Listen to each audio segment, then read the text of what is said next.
The third pillar in our blueprint is incentivizing growth. So in that we have four components. One is trade, industry, agriculture and service promotion. Second is public sector management and digitalization. Third is energy and utility reform. The fourth is factor market reform. Now, industry, agriculture and service promotion. First of all, I must say, no economy can be built and sustained unless we recognize property rights of individuals. So this is fundamental to our thinking. Each individual will have his and her right to his or her property. It is on property rights. Every business is built that you know that what you build, you can reap the benefits of what you build. Without those rights, certainly there cannot be growth, sustainable growth in any economy. So based on that, we want to ensure that markets are unshackled. Right now, our markets have so many restrictions. Those have created oligopolies, monopolies, and it becomes almost impossible for a small and medium enterprise to succeed in these markets. So unshackling the markets to give the individual person economic freedom. Second thing is competitiveness. We have to create competitive market. We cannot let big players completely steamroll small players. And how we do it is given here. Export promotion. Export promotion is fundamental to us growing into the future. Export or perish is what the mantra was before we abandoned it about 25 years ago. But that is the mantra that has got some countries to speed ahead of us. So we are completely convinced of this, and we sort of list out how to do it.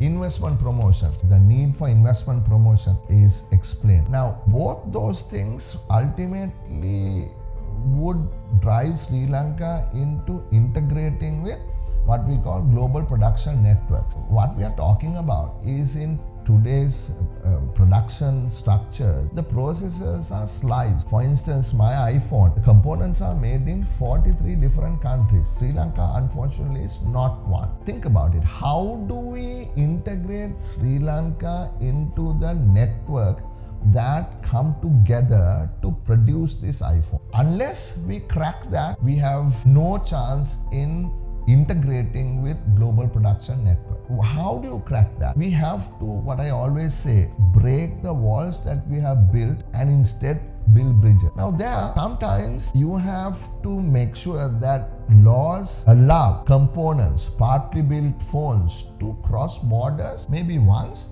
maybe 2-3 times during the process. So in order to do that, we have to change our laws. We have to make the movement of these and perhaps the movement of technology more flexible. It has to become easier. So you have to think outside the box and change the laws to do that. So that we explain in detail here. Then we talk about productivity. I mean, unless we are able to improve our productivity, we cannot compete. For instance, our productivity has fallen over the years. Let's take agriculture productivity. Our agriculture productivity is embarrassingly low. Why is that?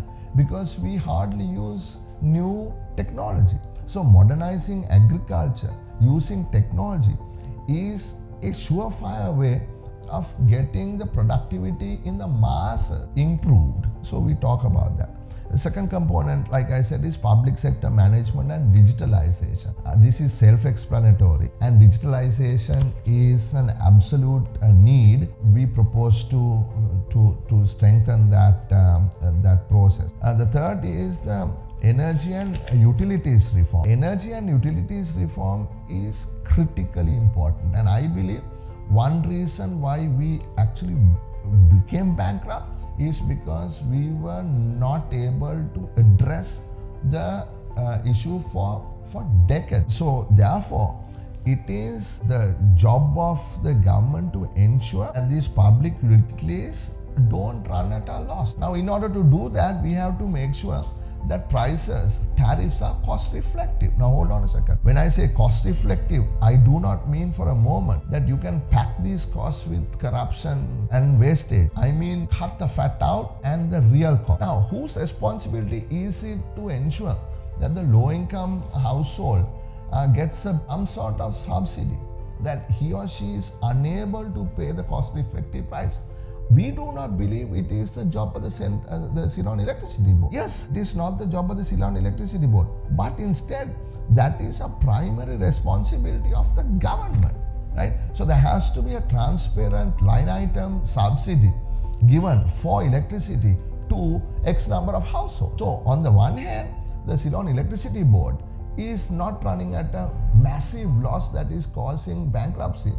But on the other hand, the low-income household is looked after by the government. So those are the kinds of reforms that we talk about here. And the final one is about factor market reform, capital market reforms, land reforms, labor market reforms. Those are essential. You can't run away from the fact saying, look, we are going to continue with the archaic labor law. No, we can't. So here we have a point here. Instead of the termination of Employment of Workmen's Act, we must create an employment insurance fund so that there is possibility for workers to move away from one type of job to another type of job. And in the interim, that the unemployed employee is looked after. So there are a lot of progressive proposals that we have given in our blueprint.